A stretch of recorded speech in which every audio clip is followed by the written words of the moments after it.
What's up, everybody? It's your girl, Miss Eha, coming live with Journey with Trish, the podcast, Houston. I have my girls with me tonight. I got Alicia Don, your favorite author, and I also have Rhonda Watson with me.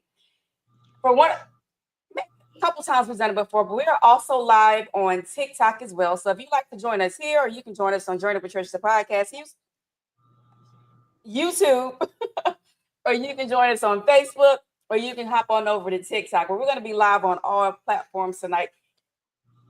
Hopefully, we'll be able to find an easier way to get this integrated. But for now, here we are. Let me go ahead and give you my medical disclaimer. Neither myself, Patricia Reed, aka Miss Eada Jimenez, Journey with Trish, the podcast, or any of my guests are here to offer you any type of professional, medical, or psychiatric advice. If you are having any type of those emergencies tonight, we will defer you to your nearest emergency room, your primary care or psychiatric provider, because I am not your provider. Tonight, I just want to be your girl. Tonight, I just want to be your auntie. I just want to be somebody that you can trust with some of the pain or some of the trauma that you have experienced before. Again, I'll share with you some of mine and kind of share with Rhonda and Alicia how I overcame my church hurt. Again, we are on TikTok, so I'm always going to ask you to tap the screen. But let's get into it. Rhonda, introduce yourself to everybody. Hello, I am Rhonda. I'm a preschool teacher and assistant director at a local preschool in Mobile, Alabama. Now, you guys are not, unfortunately, y'all cannot hear. What you're going to be hearing is Alicia and myself, because Rhonda hasn't been able to join. Hopefully, she's still, going to be able to. You got to have a young person in the house somewhere. That's who I have to call. You got to call on somebody that's like 21 and under to help you get connected to technology. Alicia, go ahead and introduce yourself. Hello, my name is Alicia Dawn. By day, I am a HR recruiting coordinator. And then by night and sometimes day, I am a national best-selling author.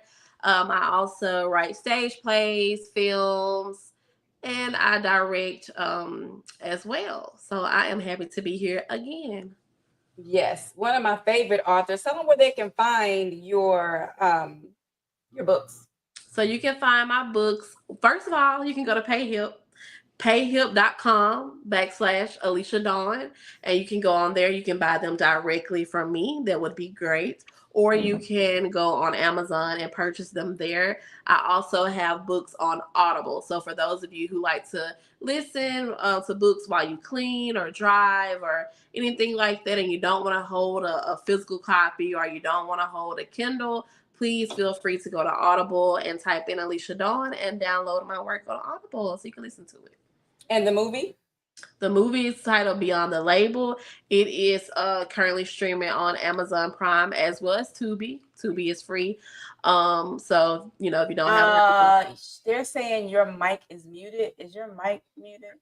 It is muted on TikTok because there's the echo. So do y'all hear an echo from me? No. Let me try it one more time. Yeah, because what I did was I just turned down the volume on my phone without turning off the mute. So that way they can still hear me. I just hear my phone. See, I still hear the echo. Even when you just turn your volume all the way down? Let me try it now. Okay, I don't hear echo. Okay. But can you guys hear me? Can y'all still hear Alicia talking? Well, obviously. Well, I don't know if I got my sound down. All right. So go ahead and tell them, I'm sorry, you got to do it. Whatever you just said, you got to do it again. It's okay. It's okay. I actually have my own storefront. Can you hear me now? Uh-huh. Well, someone on here was saying you have to mute your mic. But anyway, so I actually have a storefront. It's payhip.com/Alicia Dawn. You can go on there, purchase directly from me, or you can go on Amazon and purchase my books. Just type in Alicia Dawn. My entire catalog will pull up on there. Also, and I have ebooks, I have physical copies you can order, and I also have audiobooks. So you can go to Audible and purchase the audiobooks as well. The movies are streaming. Movie Beyond the Label is streaming on Amazon Prime. Tubi is free if you don't have Amazon Prime. Also, I do have a film that I did, but it's streaming on YouTube. It's called Addiction. It's really, really great. It's a short film that I did. And Joshua is saying you might have to mute your mic just while you're speaking. Well, while I'm speaking. After I'm done speaking. Okay. Yeah. Okay. All right.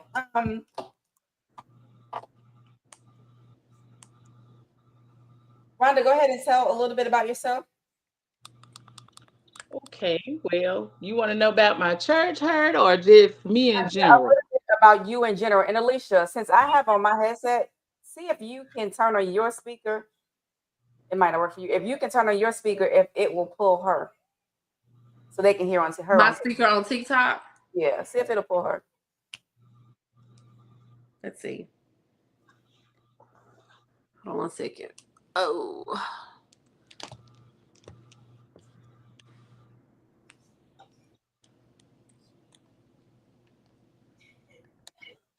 Okay. All right. Go ahead, Rhonda. Okay, y'all can hear me? Let us know if y'all. Now I'm here. You hear echo? Okay. But just because I hear echo, I hear it too. But do they hear the echo?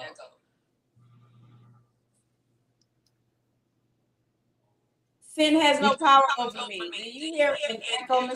Reed? I can hear echo.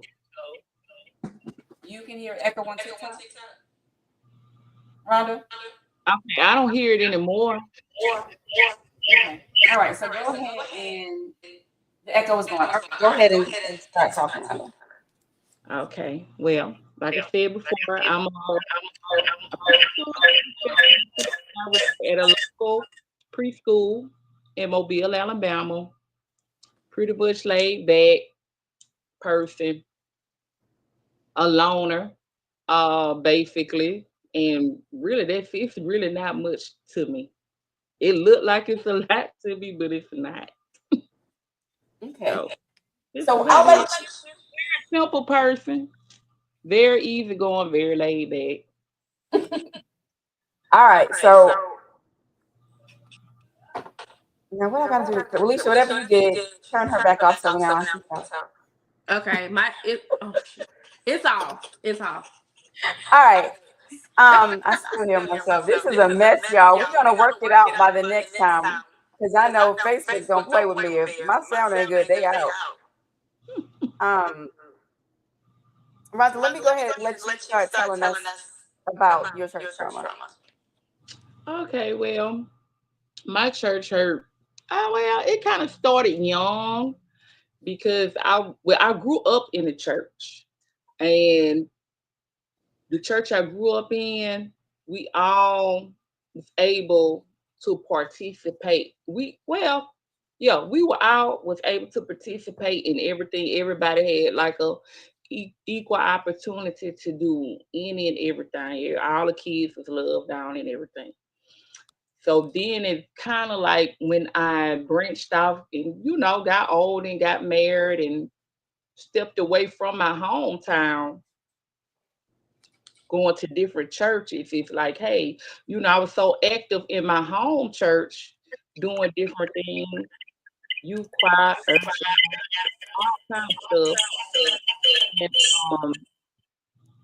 go to other churches and want to participate, and it's like, oh, they'll tell you, oh, you're not ready to do this, or you're not ready to do that. And I'm like, but I want to work in the church. I want to do this. I want to do that. And they'll tell, oh, you're not ready. You're not ready. But it's something I've already done. So I'm like, okay, so then I will move on to the next church. Basically, same thing. Or it was the families that had the most money in the churches that was able to participate. And, I'm like, okay, so I see where that was going. On to the next church, and I was like, after a while, I got over it. I even became, went to Islam. I even went to Islam for a good while, I did find peace in Islam. I did like it, but then I was like, look, oh, they was doing the same thing the Baptists and the Catholics and everybody else was doing. So I was like, you know what? Religion is just not my thing. So wait a You minute, know, because this episode's gonna get on my last nerve. You had said something on Facebook, and I didn't even know what to take you serious or not, but I'm gonna ask you now. So one of the reasons why you said you were not gonna go with Islam was because they would only allow you to have one husband. Were you serious about that? right. And I was serious. I was serious. I'm a handful. I was serious. But I was serious about that because I'm like, okay, I wanted two husbands and I kind of still do, you know, but it is what it is with that.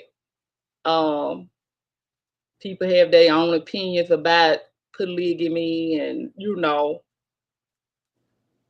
whatever. So I just kind of leave that alone because I could get deep. I could get real deep in that, but I don't because people just not really. Oh, a lot of people not open to it, But I'm like, okay, you got,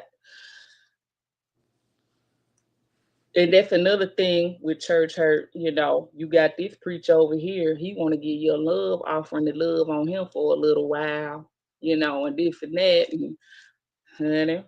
I'm like, okay, that's another reason why I'm like, okay, I ain't going, I was one of those people that I'm not going to church. I'm not going to church no more because the church people doing this and the church people doing that, So then I got the long speech where you can't pay attention what the people doing in the church. Just go for yourself, you know. But when the church is a mess, the message to me will be too coming from the pastor because he is a mess, So that's why I've been from church to church, church to church, up until I went to Islam. Then I left that alone too because that was, I don't know. It's like me right now. I cannot believe in organized religion. I just don't believe in it. I believe in God and I believe in doing the right thing. But for it's just what the church say all kind of stuff. So I don't And believe it. Alicia, how about you? All right, so I'm sorry, y'all. My spiel might be a little long. So I grew up Kojic. I grew up in the Church of God in Christ all my life. We were in church Sunday. We were in church Sunday night. We were in church Tuesday for prayer. We were in church Wednesday. We had revival. We were in vacation Bible school. We were in convocation. We were at everything. That was just what it was. My grandmother helped raise me, and that's just what it was. I was very active in the church throughout, from a little girl throughout high school or whatever. Just being active, even in my adulthood, being over the youth department, things of that nature. So many things that we learned in the church. As I grew older, I had to unlearn a lot of things. Mm-hmm. But my church hurt. I will say my church hurt came after my daughter's father's accident in 2019.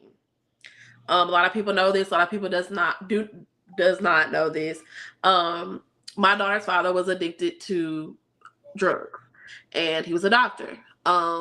And life just kind of spiraled out of control for him. Maybe this is another episode we can come on, talk about addiction or something like that. I'm not gonna get too much into that today. But after that, things got really hard for me financially. Really, really hard for me financially. And I was a single mom of 2 kids. And just I went through a very, very, very rough time.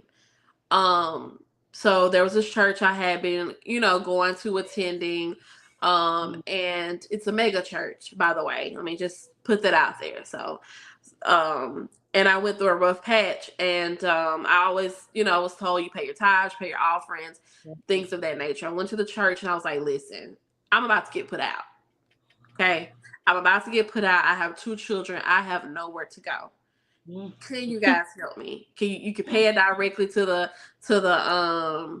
landlord or to the management company. please, can you help me? I mean, I'm crying, I'm in tears, we're praying, we're doing this. And they were like, well, we have to go before the board. Okay. And then the board has to vote. Okay. Then the board comes back and they vote to not help, right? And they were like, well, let's give you options like, I think like Salvation Army, Red Cross, basically shelters. That was their answer. And I was so crushed.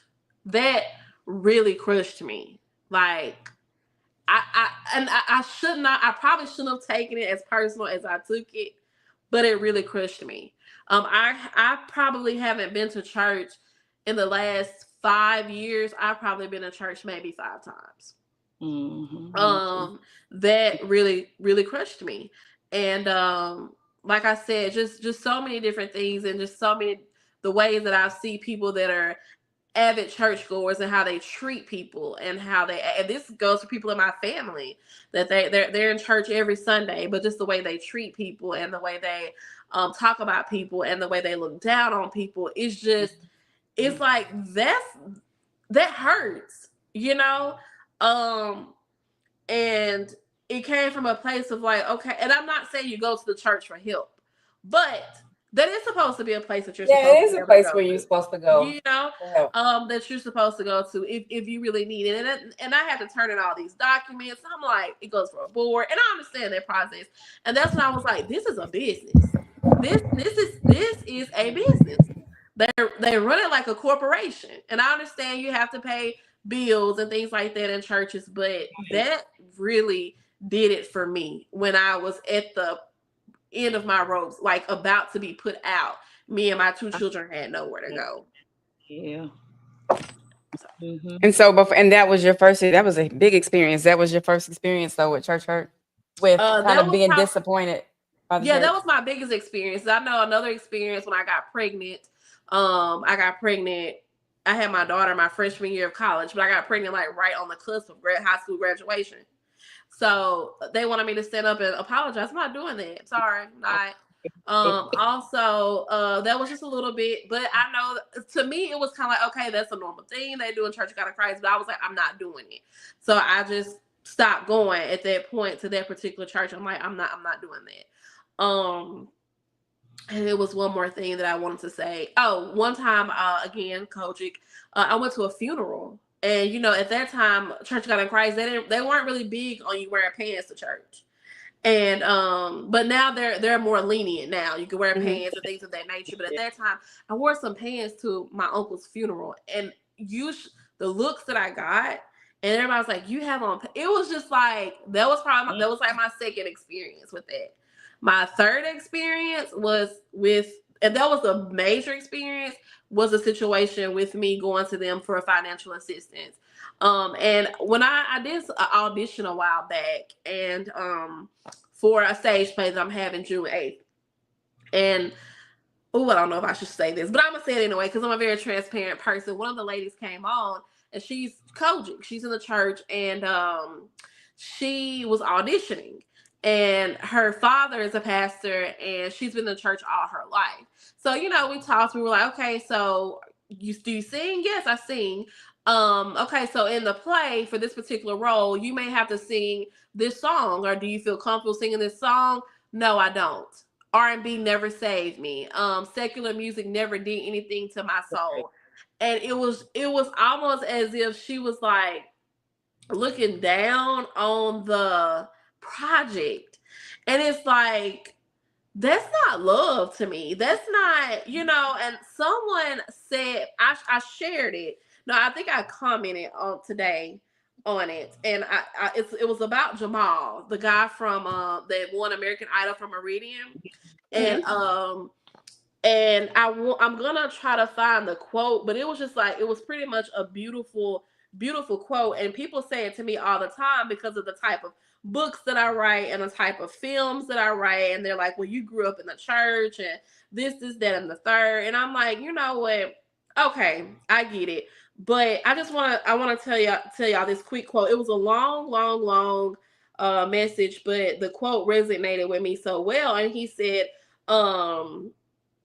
many are anointed but ineffective because they're regurgitating to the already convinced. He said, you don't have to sing Jesus in every line to carry his presence. And then he also said, got planted in the church and still sent to the culture. And that's how I feel. I was planted in the church, but I still feel like God gave me a gift for the. Oh, sorry. Girl, this is a mess. I feel like he still gave me a gift for the culture. So, yeah, sorry, my little rant, but yeah. And I totally agree. I know someone, and I'll get, after I say this, I'll get into my history of church hurt. Someone that posted one day on Facebook, and she was like, I don't know why people get upset and tell me, you know how people will say every conversation does not have to be about God. Like every conversation does not have to come with the scripture. Like sometimes you got to get comfortable with saying something to people without mentioning God. And this person's response was, "Oh, well, you can just stop talking to me." What? Because here's the thing: everybody's not there yet, and so the Bible says that you're supposed to let your light so shine before men, and that they may see your light and glorify the Father that is in heaven. So you don't have to beat it in the ground. People know you love Jesus, and they know you living for Jesus by the way you walking for Jesus. You don't have to constantly, because you can't draw anybody if you can't even for what. It doesn't mean you deny him. Never, ever will you get me to deny him. But I don't have to say his name with every sentence. And that's why a lot of people can't receive it, because we don't recognize that it took, like, if you hurting too, if you've been through some trauma, if you're in a place where in your life where you're totally angry and mad with God, there have absolutely been some times in my life where, I'm kind of mad. Like, I don't want to talk about God right now. Right. I'm kind of angry. Like, I don't know why he's putting me through this right now. But I had people, that was still there praying for me, and they didn't leave my side. And so that was able to draw me closer to God. But if you beating it in, it's no worse than different from your children. Absolutely ain't God good. It has to be some balance. I joke around all the time now about me reading the Bible so much and learning these like scriptures, stuff that we say that's in the Bible. We say all the time that we don't even realize is in the Bible. Yeah. And so in having realized it, and now I say these scriptures a lot, and I'm like, well, I'm turning into my auntie, the one who every time she said something had to be a scripture, like it had to be a gospel song. But I can still, and I'm a nurse practitioner. Every patient that sits in my chair is not going to be, a Christian.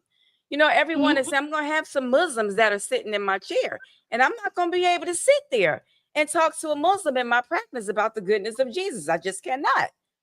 But hopefully if I'm, doing what I'm supposed to do, my light will shine enough that they'll want to hear about him. But that's all I can do.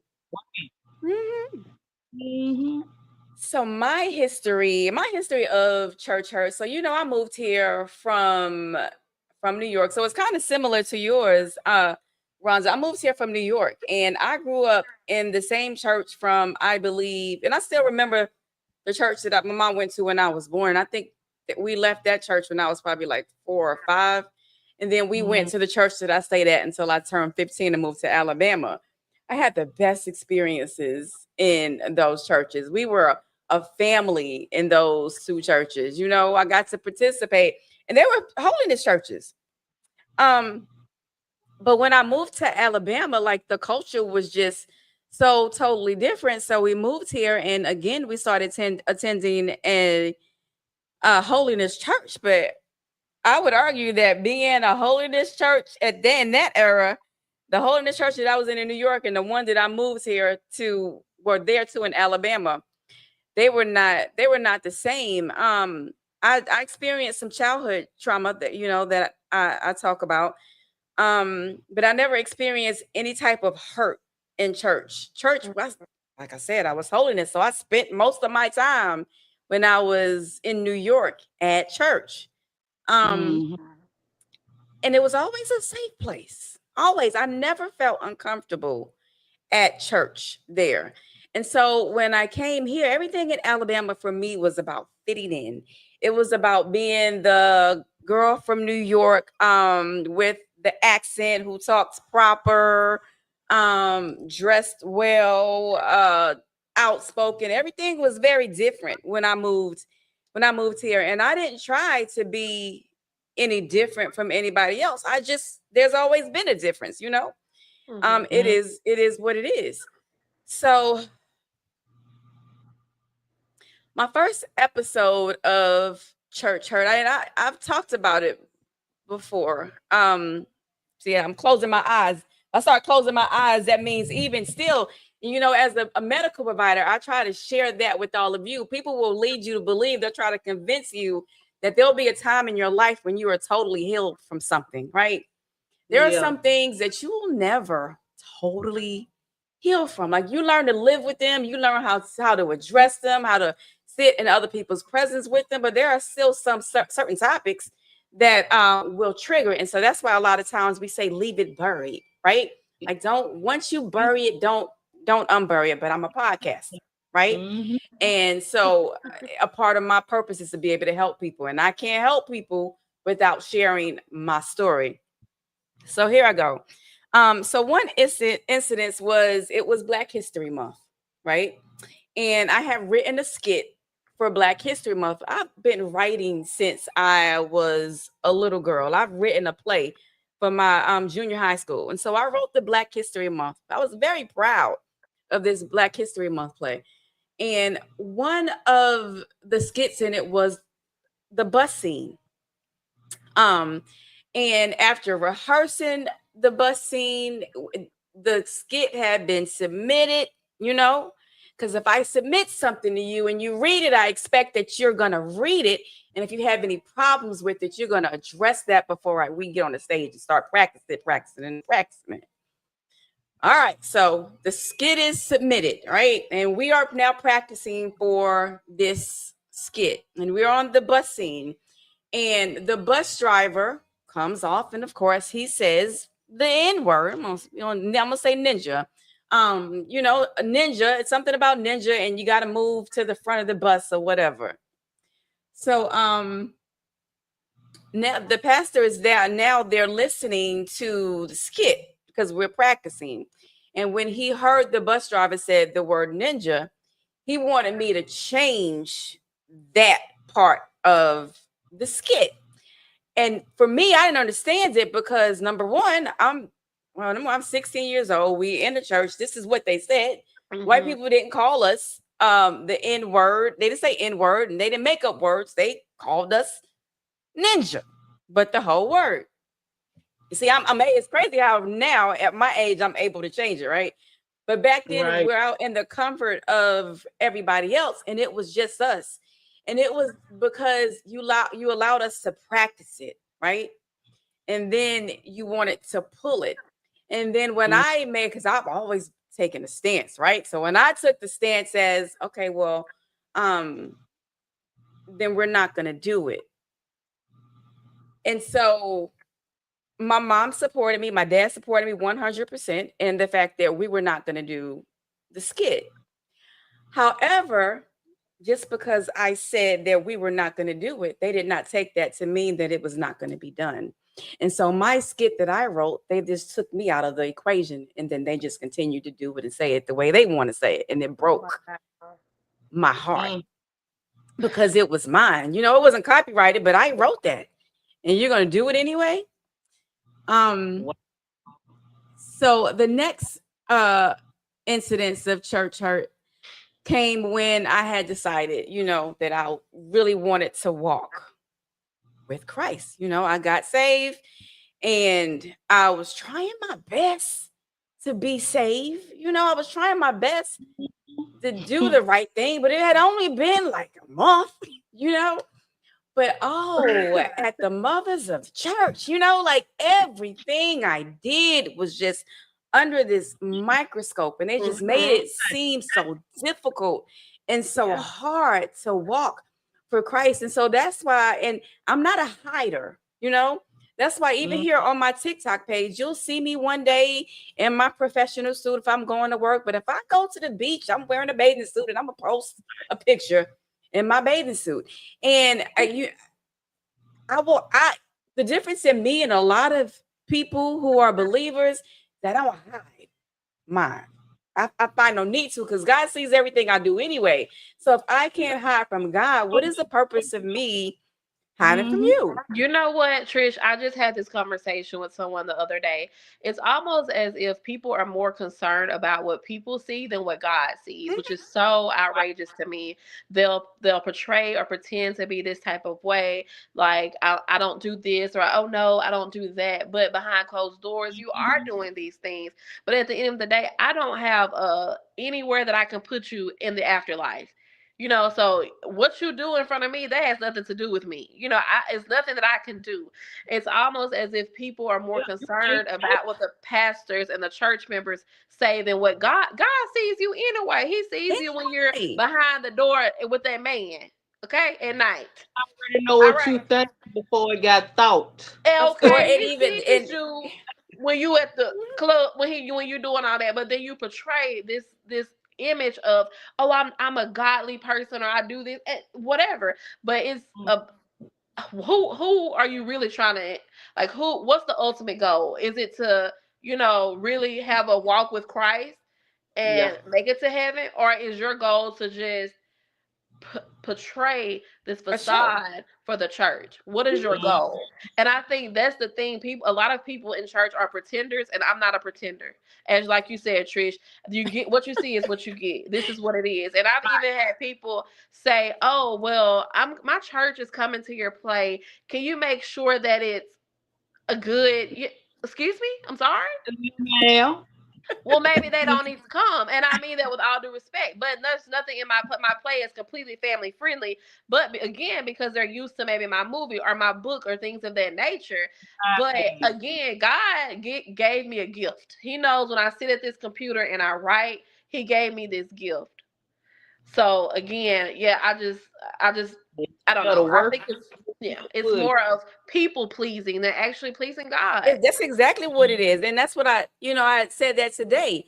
When it comes to my children, I teach my children, I encourage my children, the young people, for sure, because young people they get a little testy real quick and they buck, and so the more you tell them not to do something, that's typically the more they are going to do something. So I'm going to tell you something, and I'm going to try my best to live by it as well, and I'm going to encourage you. But what I would tell anybody is that God will convict you in due season. You will, like, there may be something that you always wear, but then all of a sudden you start feeling like, I don't feel real comfortable in this. Yeah, like, y'all, let me tell you something. Sunday morning, I logged into church, right? And I always interact when I do online church. Right. So here I go to push the little heart button, and boom, there go my picture sitting there, my birthday picture with the blazer on, my entire right leg and half of the left one. I was like, oh, girl, I know good and well you ain't wore this up in the church house this morning, but that's what, like, up, baby. I logged completely out of church. I'm just gonna go to a different church today because I was embarrassed. That's not something that I would wear to church, So like kids teenagers, they're gonna go out, they're gonna do things. I ain't gonna sit here and lie to nobody and tell you won't ever hear a curse come out of my mouth, because it does.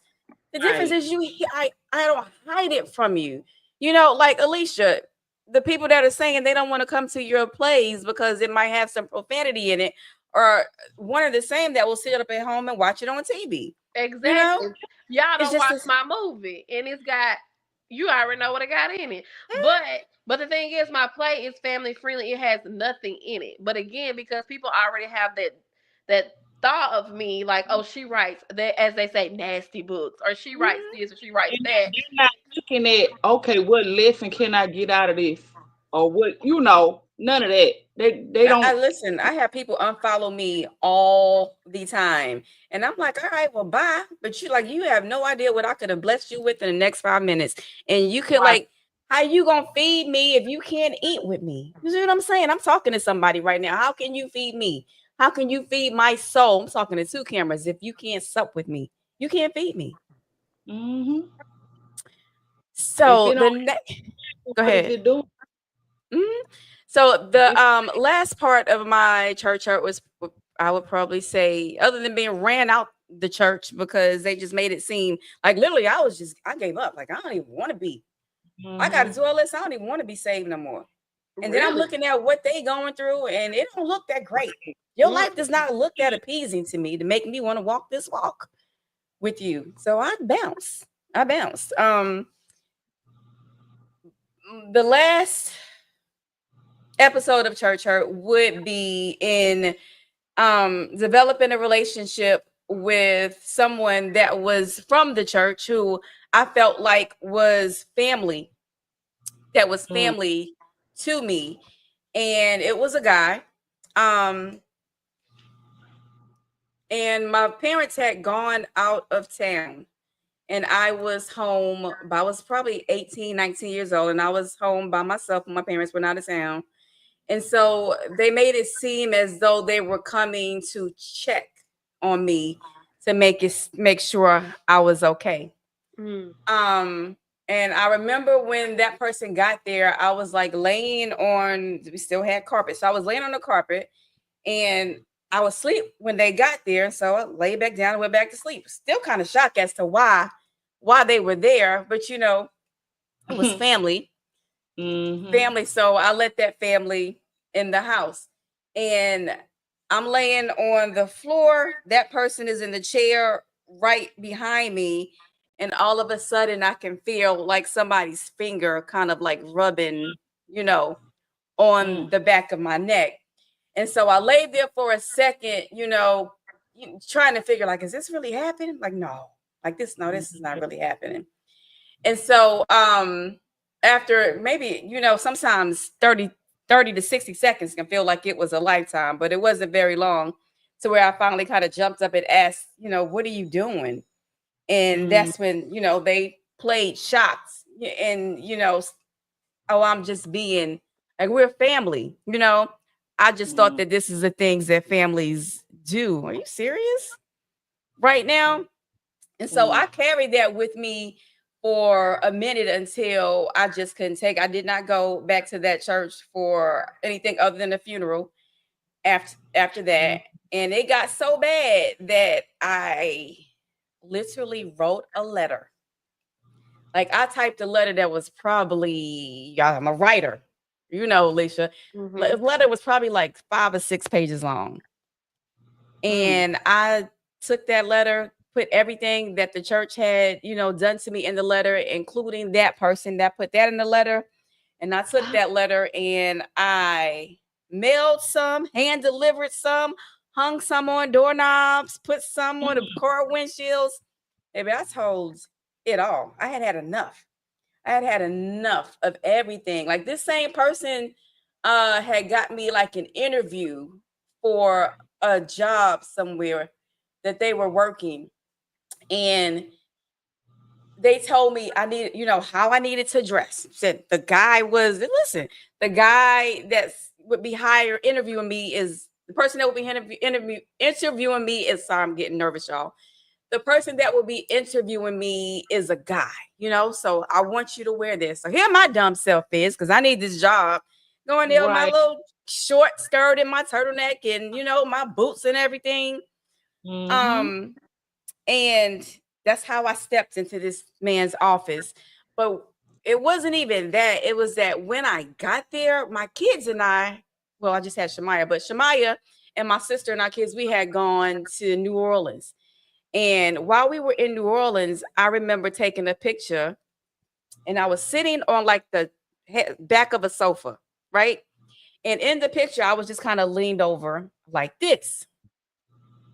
So at some point, this person had been over to the house, and that's when we were still printing pictures out, and they had taken that picture.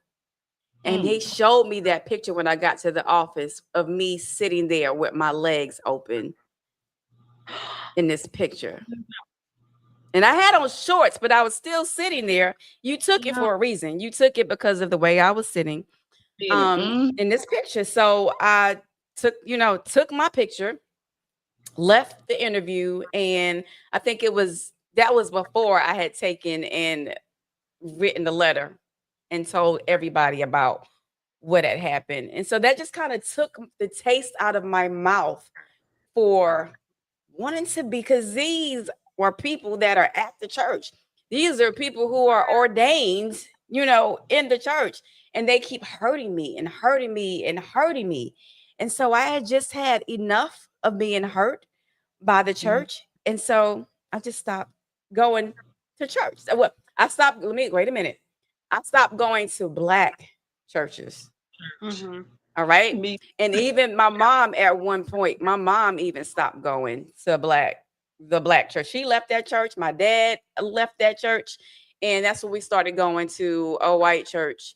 And then if anybody want to add anything before I get back, and then I'll get into how I ended up returning to the church. No, not really. I basically went through the same thing. And like I said before, when I was trying hard to be in the church, being saved, trying to do right, doing what everybody else wanted me to do in the church. But I always got turned down. Hey, you're not ready to do this. You're not ready to do that. Well, when I'm supposed to be ready, when I want to, you keep turning me down. When I want to work in the church, I want to do something, in the church.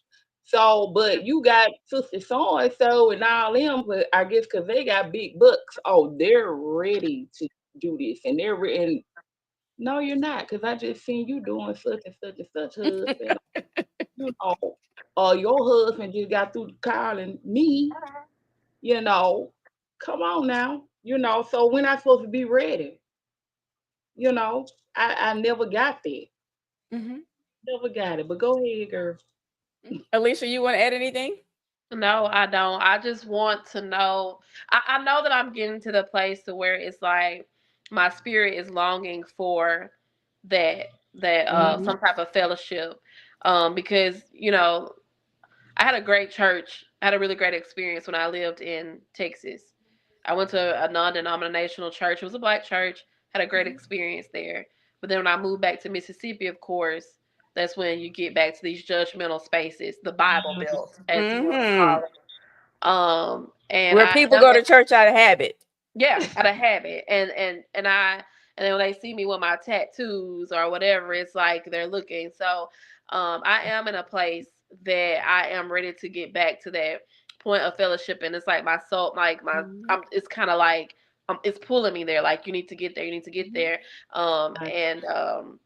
So I definitely would like to know, I guess, how you were able to get over that hump, and what suggestions you would have for someone who's kind of trying to navigate and get back into that space of where they attend church. I can't say it'll be every Sunday, but I am in that space where I would love to be able to fellowship again. Right. Okay. So for me, and I've said it before, I didn't just have church hurt. Like, I had so much hurt that I was dealing with, from childhood trauma, to relationship trauma, all types of abuse. So I had to, honestly, I am not the person that can sit here and tell you I was going to church doing that. But what I will tell you, that even when I wasn't going to the physical church, even when I wasn't watching church at home, me and God been rocking the whole time. And I think that's the part that so many people forget about. Just because you don't see somebody that's going to church every Sunday don't mean they ain't praying. It doesn't mean they don't have a relationship with God. It just means for some reason they are just not comfortable to go back to church. So after I had started to deal with my trauma, started working on myself, started writing more, going to therapy more, started working on my spirituality, and recognizing that spirituality and religion are absolutely not the same things. Yes, I believe in God. Yes, I believe in Jesus, but I don't believe in a lot of the religious practices that we just do every day because people been telling us we're supposed to do them every day. I believe in praying. Yeah, I'm gonna do that because it's ritualistic. I believe in reading the Bible. I'm gonna do that because I believe it's supposed to be ritualistic. Do I do either of them as much as I should? Probably not. But what I've learned that is the biggest thing was when I learned that God prepared me for my purpose. And when I got to the place for each particular part of my journey, for each part of my purpose, he decided to use me right then and there, whether somebody in the church or in the street or wherever was going to receive me or not. When he gave me my purpose, he gave me an audience. So that helped me take my eyes off of people, right? And that reminded me that the church is a building, and it was the people in the church that I was angry with. Not everybody, not every pastor. It was just the particular people in that church that I was angry with. Now, when I was at that white church, there was a time when I couldn't pay my car note, and I was able to go to them. I had been paying tithes here and there, but I can't even say it was regularly. My mom paid quite regularly, or regularly. Yeah, my mama didn't miss paying her tithes. And so when I went to them for help, no, I wasn't giving them a lot of things financially, but when Bible study was going on, I was there. When church service was going on, I was there. So sometimes you got to help people that ain't helping you. So if I got to give you all these things, if I got to show you that I'm tithing all the time, maybe once you help me, that'll encourage me to tithe, right? Right. I had to stop thinking about people because I knew in everything that I was doing, something was missing. Something was missing. And not only, I'm working with Health Assistant Out, and I'm proud of Health Assistant Out, and I'm talking to them about God, and I'm talking about spirituality, but something is still missing in my heart and my soul and my spirit and in my life. So I wanted to go back to church, but I didn't know where I wanted to go. So there was a mega church that was near my house that as a family we would go to together here and there, but never regularly. I never watched them regularly online or anything like that. It was cool and I enjoyed it when I was there, but I still can't say that it was where my soul wanted to be. So one day my girls and us got up and I was like, we're going to church. I didn't get no lip from them. This was, they ain't arguing about going to church. They got up, they got dressed, and literally by the time we left, 3 minutes from my house, there's an intersection where you either turn left or you turn right. And at the same time, we all kind of said, I don't want to go to the white church. Today, I want to go to a black church. This is what we said. And I was like, all right. And so then it was turn white to go to the mega church that was primarily white, or turn left where most of the black churches that I would choose to go to were. So we were actually headed to somewhere called Fairhope, but the hour was already so late. So we decided to take the next turn, which took us to the church that I attended when I was at home, which is Restoration Fellowship Ministries. I knew when I walked through the door that it was where I wanted to be. I don't know anything about no history, about what went on before. I knew when I walked in the door that it was where my spirit just felt so good when I walked through the door. Yeah, it was comfy. I didn't care who was in there. I walked in that church. I didn't care who was in there. I didn't care who I knew. I didn't care who I didn't know. I just felt comfortable. And so then, the choir singing and I'm crying. The choir singing and I'm crying. Then the pastor starts preaching. This is what got me. It was because when Pastor King preaches, he preaches on relationships and he doesn't beat it in you. He preaches with love. He preaches with understanding. He doesn't preach, like some people who will lead you to believe, say if you're a smoker, right? If you smoke cigarettes, that and you smoke cigarettes, you dancing, you're going to the club, you're doing all this stuff, and then one day you wake up and all your desires for all those things just dissipate. Some people it happens like that for. It didn't happen like that for most people though. And he said, he said, like he would say things like, don't worry about what you think you'll be giving up. You know, in due season, God will convict you of like a little bit at a time. Like he'll just keep cleaning you up. And a lot of the values that I have, his values match my values. So it just all kind of meshed together. Now I will tell you that I, like you, like I'm already working in the community with Help the Sister Out, right?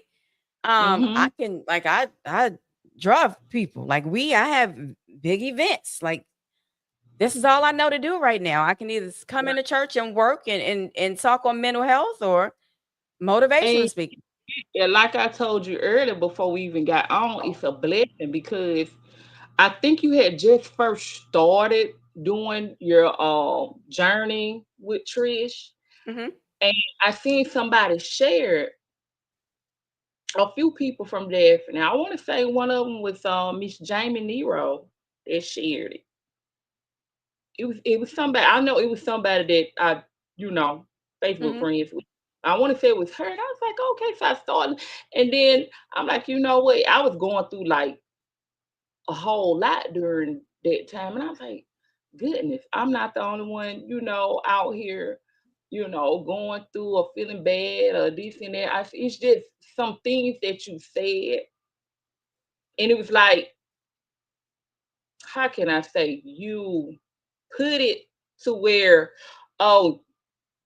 it wasn't like all big words and professional terms. It was like, hey, it was like you was right there talking to me. You know what I'm saying? If that makes sense. It does. And it encouraged me, and I'm like, okay, and it was one day you was on there talking, you was like, hey, I don't feel like getting up this morning, but I'm gonna get up, I'm gonna do this, I'm gonna do that. I said, now if she can get up, I can get up too. Let me get up. And I mean, you just don't know. Keep doing what you're doing because people might not say it, but it's helping. It's helping. Well, thank you for that. My goal is always to be when I get up in the morning. I have to remind myself sometimes to pray for myself before I start praying for everybody else, because for so long I did kind of put myself on the back burner, and that's how I ended up very broken and very empty. But thank you for sharing that. Yeah, you've been a blessing. You just don't know. I'm glad. I hope I've encouraged you. Like I said, my goal of this topic today was hopefully somebody that's in the church will hear, because I just do. I feel like we do a lot more pushing people out of the church than we do drawing. And I hate to compare. And I know it's because of the population, the numbers and how much larger. But girl, when I tell you churches in Houston are packed every Sunday, like you're gonna have to get there 30 minutes to an hour early to get a parking spot. And then you still might not find a seat. So it's pretty, and that's a good thing they're picking out the churches. Children here they're almost empty. They are. Because the people are so judgmental. They're, instead of trying to pull you in and say, hey, if I can change, you can change. If God did it for me, he can do it for you.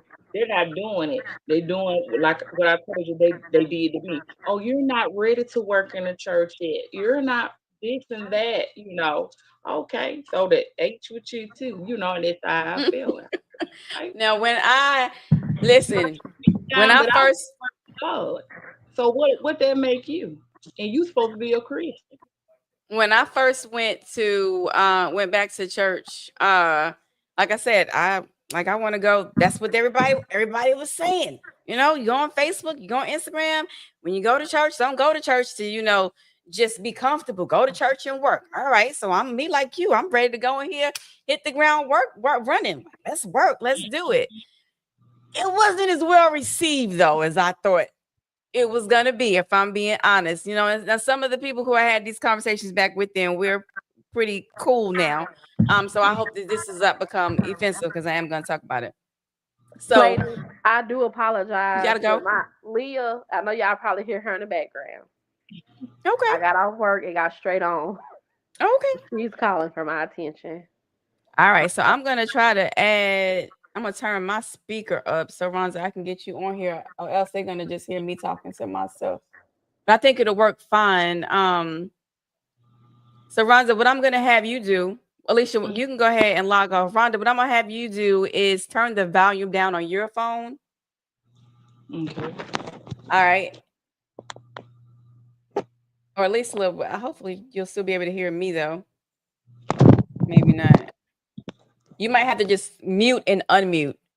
Yeah, let's do that. Let's mute. When I'm talking, let me have you mute. Okay. Can you Okay. hear me? I can hear you, but I'm about to put you take off my headphones. Okay.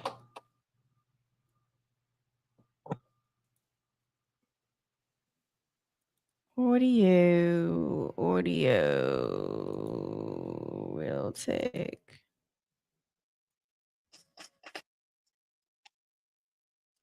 All right.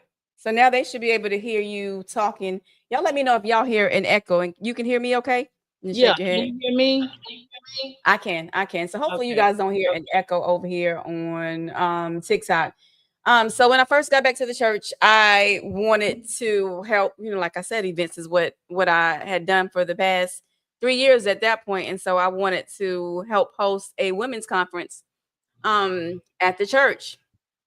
So I went to the people who I was told to go to kind of get that ball rolling. And I was cool with that. Now in other churches, I wasn't even comfortable at that point trying to even schedule an appointment to talk to pastor on my own. Like I'm so okay with going through a chain of command, and so I went and I talked to them about it. But girl, I'm not even gonna sit here and not be honest with you.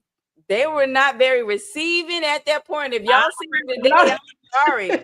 But they were not very receiving. Like one of them at one point said something like, "My bark is bigger than my bite." And I'm like, what? First of all, that means you're barking at me. And why? Like, I came here to help, to be of good service. Wow. Why are you barking at me? And the other one says something where, we need you to do this and this and that. What's up with the microphone, sis? Can you hear me? I can hear you good. You can hear me, but they were saying what's up with the microphone on here on TikTok. Yeah, let me know if y'all can hear me on TikTok and if you hear echo, please. I'm just gonna keep talking. You have to come back and do TikTok later if I have to. But hopefully y'all hear me better on TikTok. And the other one says something like, yeah, you gotta write up a proposal. Okay, I'm pretty savvy when it comes to anything that has to do with writing or presentations. I can do that.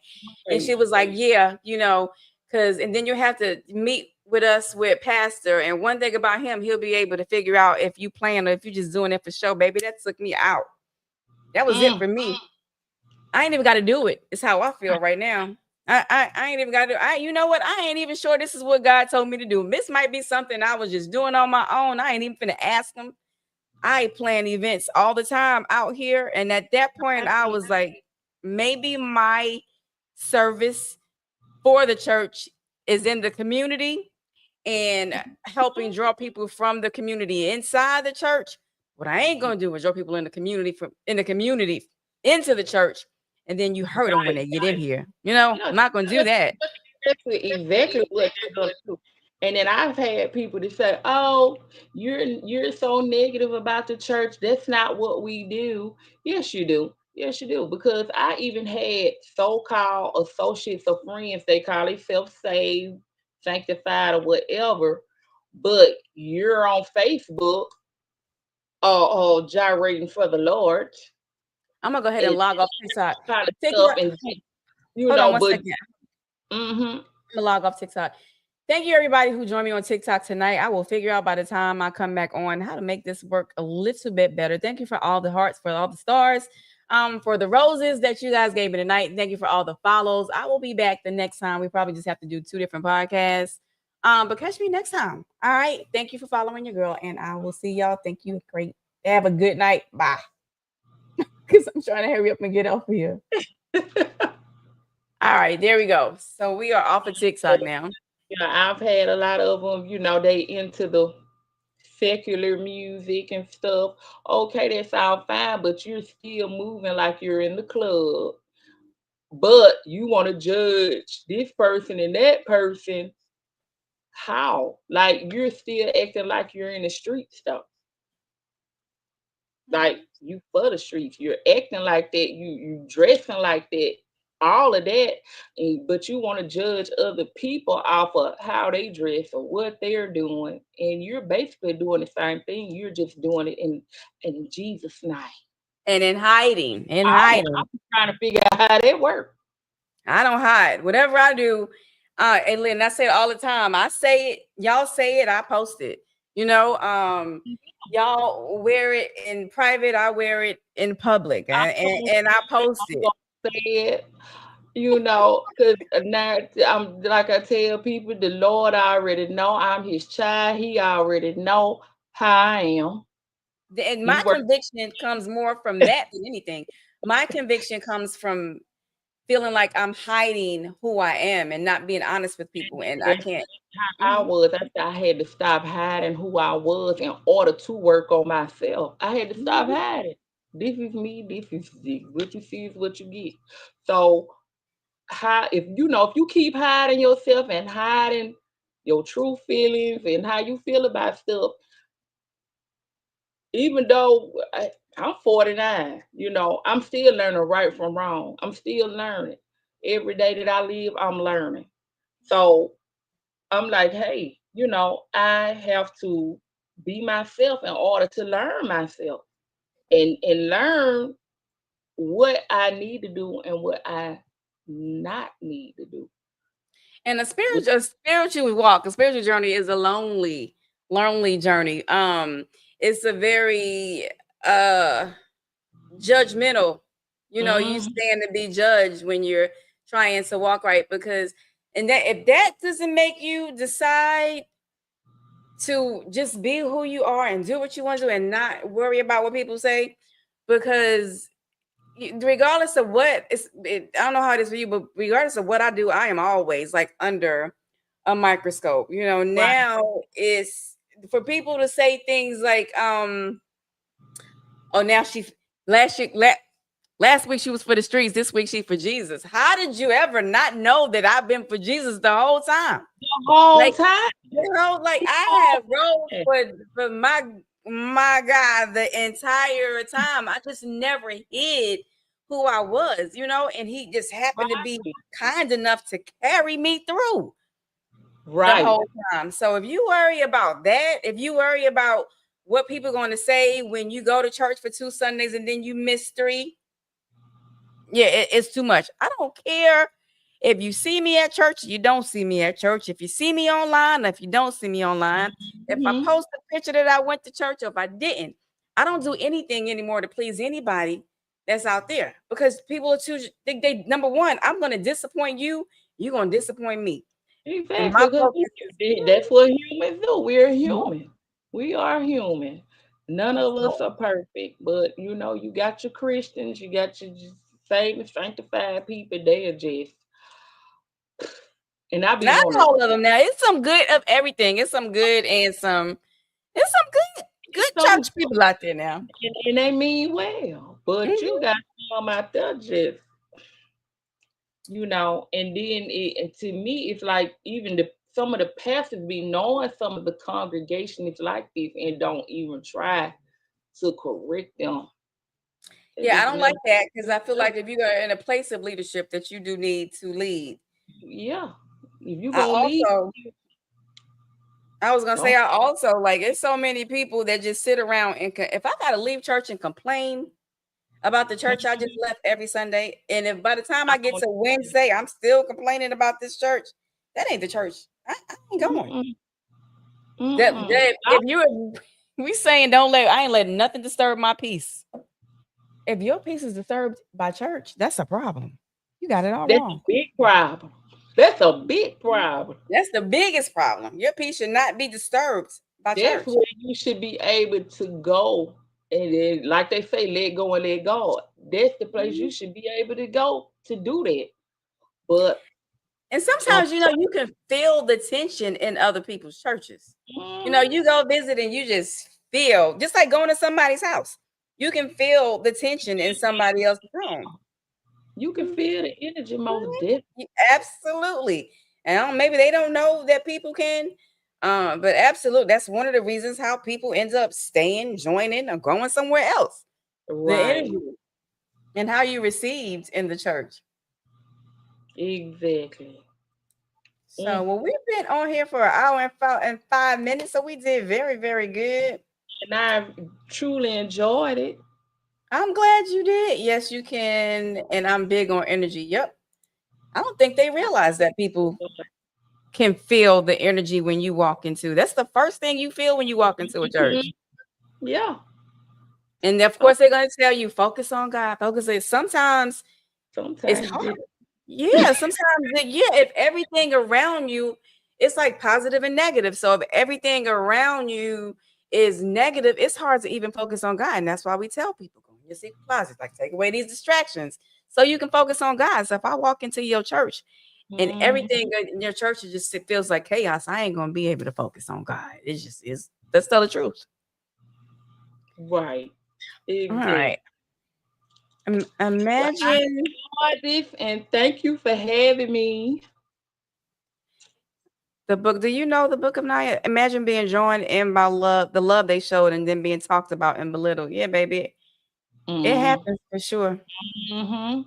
Oh yeah. All right. So thank you so much for coming on. Whenever you get off, if you have opportunity, if you will share it, most people will come back and watch the live later on.